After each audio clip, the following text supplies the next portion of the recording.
Ayan na nga, sinopresa ng pamangkin ko na si Jaisel, si mama o lola nila, dahil nagbigay ng regalo yung kapatid ko sa pamamagitan ni Jaisel. Syempre si Jaisel ang magbibigay. Ayan, binigyan niya ng rose, binigyan niya ng damit, at binigyan niya ng 1,000 pesos ses.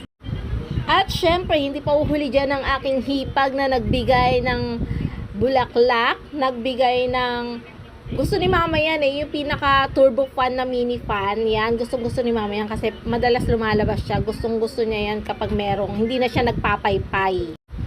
At kung tatanungin nyo naman ako kung anong regalo ko kay mama, ay wala po, dahil i-date ko si mama. Yes, i-date ko si mama ng solo lang, kaming dalawa lang, para kahit papano maramdaman niya naman talaga yun talagang pagiging nanay, pagiging pagiging celebrant. Tama ba ako? Yun na nga yun. Una namin ginawa ni mama ay tinanong ko siya kung ano ang gusto niyang merienda. Ang sabi niya ay lasagna. Kasi nga ang sabi ko sa kanya, sa dinner ay gusto kong kakain kaming lahat na pamilya sa Jollibee at chicken ang kakainin namin. And sabi niya, total kakain din naman tayo ng chicken, maglasagna na lang tayo pang merienda. Si mama may pagkapiki ang pagdating sa pagkain, pero this time nako, hindi niya ako pinahirapan. Nung tinanong ko siya, sumagot naman talaga siya. Bakit naman hindi sasagot? Libre nga naman talaga. Grabing daming tao sa mall, lalo itong Mother's Day. Ang tagal dumating na order namin. At after namin kumain ng merienda, nako naman, naglakad-lakad kami, nag-window shopping, ganyan. Titingnan ni mama kung may magugustuhan siya sa mga nakasale na sandals or bag. Alam mo, hindi lang sa pagkain picky si mama, pati din sa mga gamit, sa mga bag, sa mga damit. Kaya naman ang hirap-hirap hanapan ni mama ng gustong-gusto niya talaga. At as usual, wala talagang nagustuhan si mama sa lahat ng inikutan namin. Kahit sandals, kahit isa, wala siyang nagustuhan. Ewan ko ba dito kung anong gusto talaga ni mamang style, pero ang daming magaganda, pero wala talaga siyang nagustuhan. Anong gagawin ko naman dito? At dahil wala siyang nagustuhan, umikot na kami sa mall, wala siyang nagustuhan. Nag-cash naman kami ng Go Banana, baka kako maging paldo tayo o manalo tayo. Pero nakailang Go Banana kami dyan pero tingnan nyo naman ang resulta. Nanalo ba kami? Diba? Todo, ayan no. Nako, paldo day. Ibig sabihin, hindi paldo day. Hindi kami sinuwerte sa Go Banana, pero kahit papano ay nag-enjoy naman kami sa pag-cash-cash. Kahit ang hirap din mag-cash-cash, pero nakaka-enjoy din naman. Nadaanan namin itong massage chair at sinabi ko kay mama kung gusto niya mag-massage chair. Sabi niya, okay, sige, go. So, yun na nga, nag-massage chair kami. Ako naman, imbis na talagang naging parang relax, para naman yata lalong sumakit yung likod ko. Oo nga, hindi nga mas okay pa yung massage ng tao kaysa dito sa massage chair na inuupuan ko.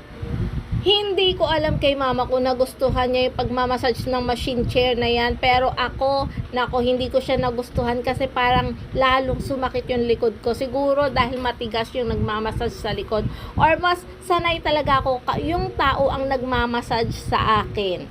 Kasi mas pinipinpoint niya kung saan talaga yung kailangan i-massage talaga. Ay, natapos din. Parang lalo sumakit yung likod ko. Ano ma? Lalo sumakit Di sa akin ikaw. Mas maganda pa rin yung no? Yung tao talaga, no? Yung dati, di ba, yung pinamamassage ko sa'yo, mas okay yun, no? Kasi, yan, gabi na nga at lumipat na kami sa Jollibee para mag-dinner at tinawagan ko na yung family ko. Ayan na nga si Savannah, yung naghahawak ng cellphone dahil naghahawak ako ng in-order namin. Yan na nga, sabi ko, tubig yung iba dahil hindi naman pwede mag-soft drinks din yung iba. Pasensya na kayo kung medyo malikot ang camera dahil hindi naman ako ang naghahawak niyan kundi si Savannah. Ewan ko ba dito, pasmado ang kamay habang nagvi-video. Naku, pasensya na kayo kung nahihilo kayo at puro puwet ko na lang ang nakikita nyo. Kahit madami yung tao sa Jollibee dahil Mother's Day, kahit papano, pagkadating ng pamilya ko, naka-order na ako. Yes, naka-order na ako agad at maghaantay na lang kami. Biruin mo na dyan yung mga pamangkin ko, lalo na yung isa na yan na nasa lamesa. Nako, sabi niya, birthday niya daw sa pagbibigyan natin. Dumating na ang aming in-order. Ay nako, nagkamali pa ang counter. Ang sabi ko, dine in. Ginawa ba naman take out? Pero okay lang. Ayoko magalit dahil Mother's Day ngayon. Nagpasensya naman yung taga-counter. Kaya naman kahit pa paano ay naging okay na, naging smooth na. Binigyan na lang kami ng mga pinggan para dun na kami kumain mismo doon sa talagang dine-in area nila.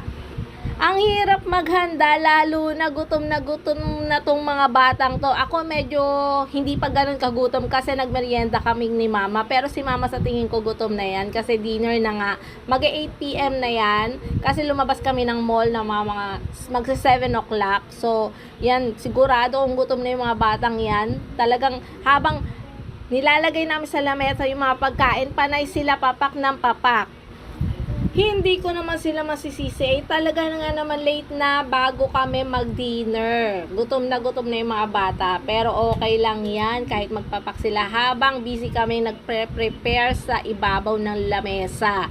Kaya naman sa inyo, Happy Mother's Day!